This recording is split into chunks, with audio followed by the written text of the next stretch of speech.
Welcome to module 34 of Database Management Systems course in the IIT Madras online BSc program. We have been talking about application design and development from the beginning of this week, and we have discussed about the application architecture. We have talked about fundamentals of the web in case you are not aware of that, and we specifically in the last module talked about how to use SQL from a programming language like C, C++, Java, Python and so on. We have seen the connectionist as well as the embedded mechanisms for doing that. In the module today, we will take this forward with a more specific example, which is kind of on one side deals with a most popular choice, I would say, of language for development, which is Python. And as an example, I am using PostgreSQL so that you can easily try out, because it is a free open source application. So, now we will specifically focus on a complete application development, whether be it in the front end GUI as well as in terms of the backend data access. Of course, not getting into the middle tier, because that has to have all the different business logic, and it is a matter of more and more simple programming and abstraction into those programming snippets into different functions, which you can always do. So, we would like to show the two extremes. One is how do you get into the front end, and how to easily do that, and how to access the data, update the data. And we will also discuss about the fact that besides direct library based provisions with Python for PostgreSQL, there are several frameworks also which allow Python to be used with different databases. So, that is our scope today. So, working with PostgreSQL and Python. Now, Python have several modules that can be used to work with a PostgreSQL database server, and they are just to name a few. We would focus on the first one. They are very similar. If you have seen the functionality, they are very similar, but there are differences, of course. But we will focus on the first one, PSY COPG2, because it is one of the most popular in the community right now. So, it is stable in terms of PostgreSQL and used most of the Python and Postgres frameworks as well. It is because Python is community managed, community developed. So, it depends on which is popular in community, so that the community members are supporting it, maintaining it. So, this particular package is actively maintained, supports both Python 2.x and 3.x, it is thread safe, and particularly designed for heavily multi-threaded applications, which makes it particularly suitable for our use here. So, these are the using the pip command, you can install this module, this package onto your system. You can try that out. Now, going back to the steps to access the PostgreSQL from Python using this module, we are primarily focusing on the back end side, then we will come on the GUI front end side later. So, it follows almost the same workflow as we had discussed in terms of the other programming languages connecting to using SQL, that you need to create a connection, that is first important, otherwise you cannot do anything with the database. Then you need to create a cursor. Cursor, as you remember, is an iterator to the result set that I expect to get, so that I can actually present that in my programming language. we need to be able to execute the SQL query, and here what we have added is there is a direct provision to commit or roll back. That is, depending on the programming logic, you could decide that after a query has been executed, the changes, whether they should be committed or you want to roll back to the state where you were before these changes had happened. We will talk about rollback situations a lot much later, but you can just conceptually take it that when you start doing a transaction, that is, you are running some Python function which is making changes to the database through the execute query. If you are not, if you think that something is wrong, something, some logic did not was not correct, some input was not proper. So, you might want to roll back these changes and come to the state before you had called this task function, or if you are happy, then you can commit. Once that is done, this is a time to close the thing. So, you close the cursor, release it, and finally close the connection. A very simple workflow and a very intuitive one. So, if you see from here, there are three components. One is the Python program, which is your middle tier language accessing the database. Here is your database, and sitting in between is a package. Right? So, it is a module and the Python database APIs that we are going to take a glimpse of. So, initially the Python program sends a request for sets a request for insert, delete, update or select using the method calls on the module. That in turn will create will initiate an insert, update, delete, select as it is using SQL on the database. After this is done, if there is a result set to be returned, that is retrieved from the database by the module, and finally that is given back as a result set with the cursor to the Python program. So, very simple steps. We have to just see what are these specific calls going to be. So, first is connect, which is very similar to the connect we saw earlier. It is called connect, and since it is kind of a static function, you are starting at this point. So, it has to be called on the module.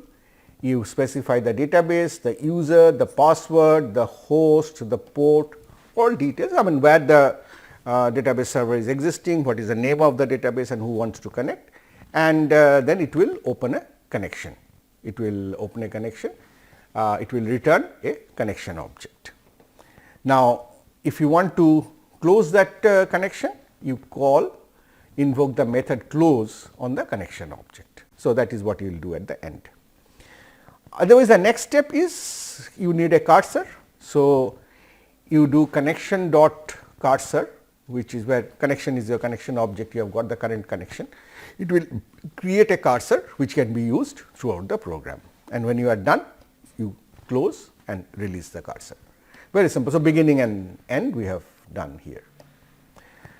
Then rest of the stuff mostly you do with the cursor, because that is your handle to the connection and the operation. So, on the cursor you do the method execute, and this will execute an SQL statement which may be parameterized by several placeholder. So, it supports C's, printfs kind of. So, this is an example where this is your string, SQL command string, and your parameters are insert these two values, you have put as percentage, and you can pass these values specifically as the optional parameters as in given here. So, this is a general structure of the SQL execute. You can actually execute number of SQL commands against all parameter sequence or mappings that are found in the sequence. So, you can do a bundle of SQL sequence also, or you can call a stored procedure. Stored procedure again is something which we have not done in depth. these are procedures written in SQL which are stored in the database itself, pre-compiled, and they may have parameters. So, these stored procedures can be called from the cursor. You can get the read count, row count, which is a read only attribute which returns the total number of database rows that have been modified, inserted or deleted. So, if I do an execute, certain number of rows will get changed, right. So, that count will be returned in this read only member of cursor, right. Very simple. So, then the cursor can actually fetch the result set. It can do fetch 1 when it gets the next row of the result set, returning a single sequence, and it will not return if it has got no more data is available. So, it will return a row which does not exist, and otherwise you can actually fetch many also. So, if you fetch many rows, then it's naturally you will have to put them in an array. So, you have to set the size of that array as the cursor array size, that is as many as is the size of the cursor, you will have to get whole of that, and if no rows are available, an empty list will be returned. You can do fetch all to return everything, the remaining all. So, these are different ways you can do fetch. So, that basically gives us the overall connection, execution and closure. The remaining things are, as I said, is commit. So, this method commits the current transaction. So, once you call that, the changes made in the database are will become permanent. If you do not call this change, if you do not call commit, then any change that you have made are not visible to other database connections on the same database, or you can roll back any change that you have done since the last commit. So, a very simple model to use, and here are some examples quickly. So, we are defining a Python method connectDB. It has, you can make out all the required parameters. This is where you are doing the connect, and then you say it is connected. It is put within a try block. So, if it does not connect, it throws an exception, and you will be here with the error, and you print that error. Otherwise, and when you are done, you will close the connection, right. So, this is the function call, right, typical function call. Now, steps to execute the SQL command you have already understood: connect, make the cursor, execute, fetch results, commit, close cursor, close connection. So, we are going to do that now. So, this is the connect. If it does not work, it comes to the exception. So, you do not have to check, it is exception based, which makes it clean. Then you have the cursor, which you open on that connection. On the cursor, you execute a create table. Right. So, you are sending a create table command to be executed. A table will be created with all this name, and it is exactly a SQL command. It is only that since it is long, it is written as a multi-line string. So, you have the multi-line string markers of Python. So, this will execute a create table. If it cannot, it will throw an exception, it will be here. So, that is the easy part. You do not have to take care of, if something does not work, what will happen? It will always come to the exception and take care of it, and you will be able to close. Once execution is done, you commit the changes to the database, and you print that the table is successfully created. You close the cursor, and finally, if connection was not done, then you can close the connection. So, create table call will do this entire thing. You could have passed many of these as parameters, which we have not done here. There is an insert example. So, connect cursor, now you are putting an insert SQL command, You are using 3 parameters with the values that you have got from the parameters of this method. So, you can parameterize as I was saying. So, this is how you can parameterize. This we will get from whatever you get from here will be actually put here, and then you commit, print, closed, rest of it is. So, you can, this is how you invoke. As you do, you see that one record has been added. Delete works exactly similarly. Connect, get cursor, execute. The number is a parameter to the method which you set in the delete command. Then you commit, print, close, and this is how you actually do a delete, and it will, this is the output, you will get that one row has been deleted. If no rows are there to delete, or if it does not, if it cannot delete based on the condition that you have given, then it will print the total number of rows deleted is 0. Right? So, you can see here that we are using the row count member of the cursor for doing this. Update, this is I mean you have got the pattern, it's the same. Connect, cursor, update, given the parameters, commit, print, how many updated, and close. This is how you use, here is one update that is happening. So, if you just, I mean all these codes are given here, you can just copy paste over here, or you can actually use the source that we have given. Finally, the select. So, you have connect, you have cursor, you do a select. Here we are doing select all. So, we have not passed any parameter. Now, once you have done this, then your cursor has the result set. Right? So, you are getting all that into a list. Right? You say rows is assigned cursor dot fetch all. So, everything that you have got is put in here, and then you run a iterator on the rows. So, you go over rows till there are rows, and you keep on printing the current values, these different components, row 0, row 1, row 2 are the 3 components of the record, and you keep on doing this on the list till the list does not get exhausted.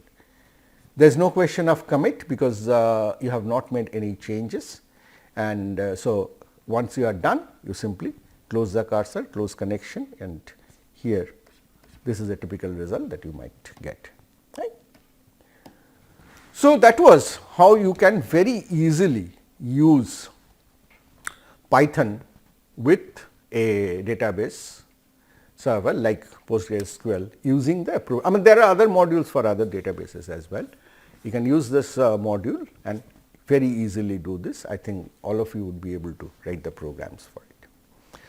Now, let me go into something more more of convenience, which says that there are different web and internet development frameworks. It is not only just a module, but a framework which has, besides such a programming library, it has other components already defined, which you can take from the framework and easily work on them. So, there are many like you have Flask, you have Django, you have Pyramid. So, these are different frameworks which are, you will often hear from your seniors that I have Django skills. So, that means that he or she is working with this framework to use Python to connect to different databases.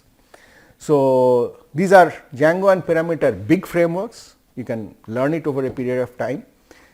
Flask, Bottle, these are kind of smaller micro frameworks where you can do limited things. Otherwise, you can use Python standard library support for different internet protocols. You can use package index, which has lot of other libraries. So, it is not possible to just keep on talking on them. These are just pointers to tell you that there are a lot of things. Go into the Python documentation of different modules and frameworks and start using them. Learning in all these, learning in developing an application is basically starting to use it, use the framework and keep doing. So, just to give you an idea of what kind of facilities framework give, and particularly I mentioned that you get certain benefits in terms of doing the front end. Let me just walk you through few features of Flask, which is a lightweight, I said a micro framework of WSGI, which is Web Server Gateway Interface. Why is it Web Server Gateway Interface? Because you have the web server to which you are sending the request from Python. We have discussed that earlier.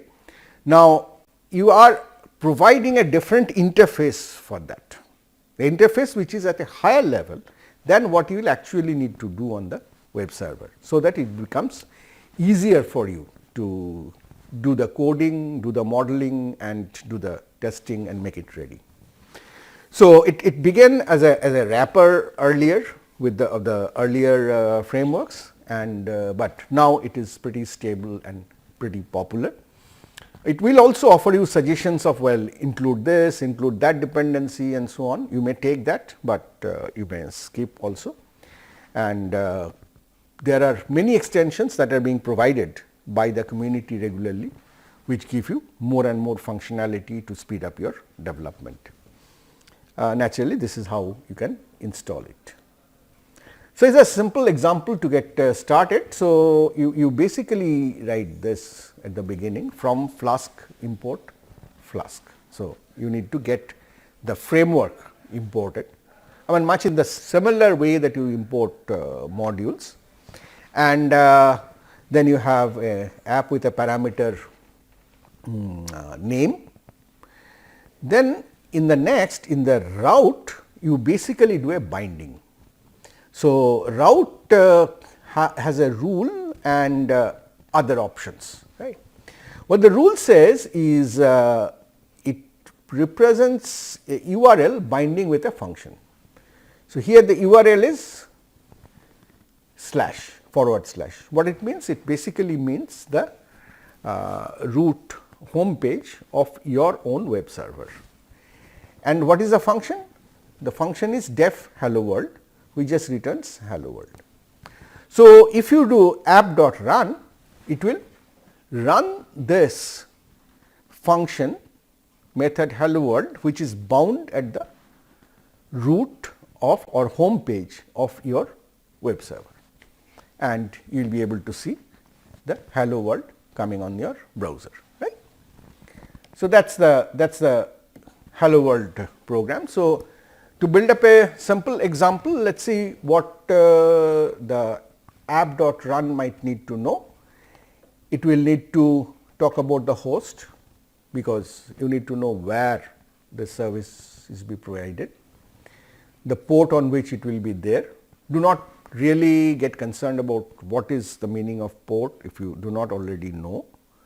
You will learn it in the course of time anyway. You can specify whether you want to do debugging, and you can have other options for the web server, right. So, you execute this by simple. So, this is a hello.py code, and you execute it simply by Python hello py. So, this is the message, is the output which says running on HTTP this, which is what you have provided as a host, colon, which is the port, and you have not said debug. So, the default is false. So, that is what, and this is the output that you get to see. You can see the host and the port are shown here, and this is what your function hello.py is actually doing, saying hello world. So, you can see that you did not have to, for getting this on the browser, you did not have to do any HTML programming or any scripting or anything of that sort. You just wrote a simple Python code, used Flask and said do this. Flask does that for you. That is a big advantage. So, here is more going deeper. you are importing here from import Flask, you are importing two components, very important component, rendered template. Rendered template is, we talked about that when an HTML code would be interpreted by the browser has a rendering engine which decides that different HTML components, how will they look in the visibility, right. So, to be able to do that, you need to define the rendering.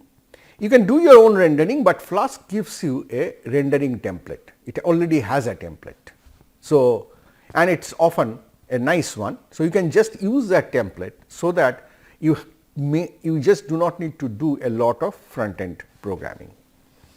So, you can say you are specifying where the template is located, and then you do this, you do the app run exactly as you did before, but you are just putting the debugging to be true. So, you will be able to debug. Okay. Now, let us say that I have index.html, which is the beginning of everything, like this kind of an HTML, which says it is candidate mail address is the title, and you have candidate email database, and what you want an add mail link. Why link? Because you are saying href. So, you want an add email link, which is called add email, and which will actually invoke add.html to add. Similarly, you have a view email link, which will invoke this. Right?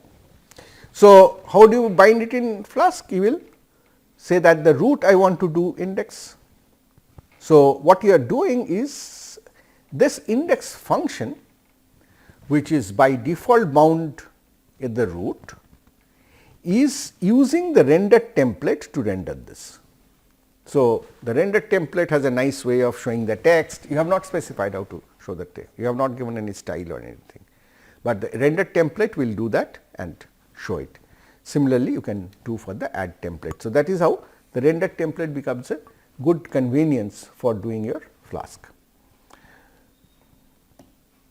So, once you do, you get to see this, you can see the add email, view email have come as links. This is nicely shown, there is a top header, all this, and all these you have not coded for. It is coming from the rendering, default rendering in the Flask. This is your add HTML, which is you are saying you should add email information, action is save details. So, you will have a save details to actually keep these details, and then you have specified a table. You can see tr, tr, tr, tr, which the first three is tells you what are the different things that you need, the boxes, and the last one is a submit button. We have discussed this in the HTML in the last module, module before the last. So, what you do now is this save details, which you will bind with the post. Submit is posting that information. So, what you will bind? Save details will take the three values that as you had specified in the add HTML and put them in the Python variables, and you do not have a connection. So, then you connect to the cursor, you insert these three, using these you commit, close the cursor. So, what will happen? It will, you have taken from the form through here and you have put it to the database. Very simple. This is all that you need, right? This is all that you would be needing, variants of that and so on. So, this is how it looks. It does this. This is email information you wrote. These are the three boxes you created. This is a submit for post, and once you have done, this is the successful page, the success page, which shows you this. So, this is a view all if you want to see all the data that has been did. So, you can see that it is view all from that. You remember we did add email, we did view email. So, the view email is bound to this method under the root. So, you have view all, connection is null, connect, cursor, and you execute the select statement. You are trying to see all. So, there is no where clause, you get all, you fetch, you close the connection, and now you have the table in your results. Right. So, now you will have to show it in the page. So, what you return rendered template, which will return it as a part of view all HTML, where rows is equal to results. Right. So, it will. So, this is where the data is governed. It will automatically render and show you. So, this is the view HTML structure. You have the email list, you have the border type, this is your header, and the rendering will populate this data as they have come in the results into this table and will take you to that rendered page. So, as you do this, this is what you get to see. This is your rendered list. This is your rendered list. This is the go home link. This is a header that you have written in the viewall.html. So, using Flask, you can very easily develop a total integrated web application using Python as a middle-tier language and PostgreSQL as a database. I hope you would start doing these developments very soon. Thank you very much for your attention. See you in the next module.